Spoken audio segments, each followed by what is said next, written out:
And this is the part of the program where we dig a bit deeper behind the headlines with our guest analyst, who will give us his balanced perspective on the news and issues of the day. And today we have the current affairs analyst and professor of communications at Baze University in Abuja, Professor Abiodun Adeniyi. Great to see you, Prof. Thank you. Good to see you, Charles. Just walk us through your objective down-the-middle assessment of what you've heard tonight on the program from the PDP and the APC about the issue of President Tinubu's academic records and what's emerged from Chicago.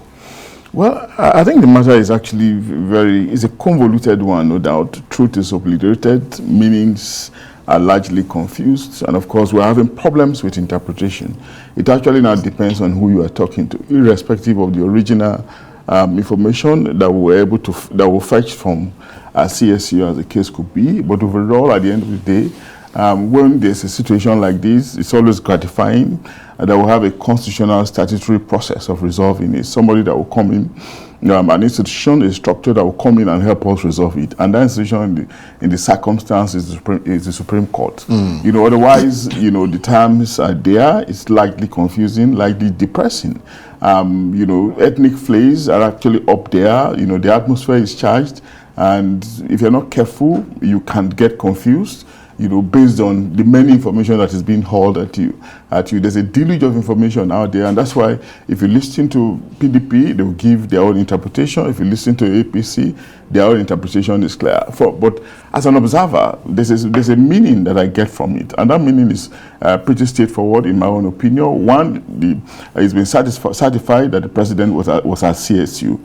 That's very clear, and of course, there's also the counter-argument that yes, if that is settled, what about the question of the certificate that he presented at INEC, that was forged because there was no original diploma, as the case could be, from CSU. But again, there's a counter argument to that such such documents can be produced by a third party. I've also heard that as well. Then again, Charles, there's a counter argument again that not all universities, allow third party production of replacement certificates, as the case could be.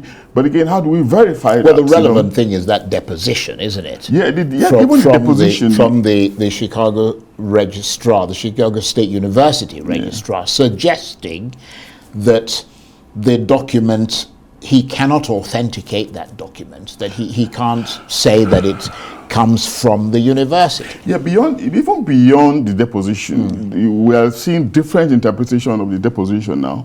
Something that we all had, we all read it, but again, because the atmosphere is charged, there's deep-seated partisan concerns, divisions have emerged, interpretations are multiplying by the day. And of course, there's an obvious question of morality and law, which is age-old anyway, and we've often talked about it, that of course public opinion may be different from legal opinion. But let's look justice may be different from judgment. I don't mean to interrupt you, but we're running out of time. Let's look at the morality question, which was one of the big things that was raised by Osita Chidoka, and obviously the legal thing was raised by Felix Morka. How much is all this hurting the president's image, and by extension that of Nigeria? Oh, definitely very concerning, very disturbing, very distracting. And it just reminds me of the regular saying that if you want to know how bad you are as a person, no matter how immaculate you took care of being from birth, get into public office, maybe an elective one, for instance, and you'll be reminded who was it that dated your mom before your mom met your father. That's what we're seeing playing out now. And of course, the lesson is giving us that if we have ambition in the future, we should just try as much as possible and make our paths clean, irrespective of our innocence, irrespective of the fact that we could be able to prove our innocence, through the legal meal. Legal meal is a different ball game, from moral, social judgment. Public opinion can be very disturbing. Perception matters. In brand construction, in brand building, perception matters. And of course, when there's a distraction around your perception, of course, it has a way of rubbing off not just on you, but on the system in which you represent. So in all of this, President Tinubu may be innocent, but of course, the distraction is not necessarily what we need at a time where we need to up the ante, where we need to raise the stakes in terms of our global image, where our economy is declining. And of course, so many things have been highlighted by the previous speakers that we need to pay attention to. Now we're talking about image, the character of our president, rightly or wrongly, correctly or incorrectly. I think is a major distraction that we do not need. And if you have concerns for this country, you also be disturbed, by the, continuing arguments in the media space and even dangerous calls for some kind of intervention that we do not actually need. Remember, in the wake of the annulment of the June 12 presidential election, this just reminds me of what happened, what transpired those times, dangerous times, and people were calling for intervention. The intervention came, and 6 months down the line, we all were regretting it. Yeah, and we're having true. those kind of dangerous calls again. That's an important point to make. Yeah, and we're having those kind of dangerous calls again, which is actually not good for the system, for the future of our country.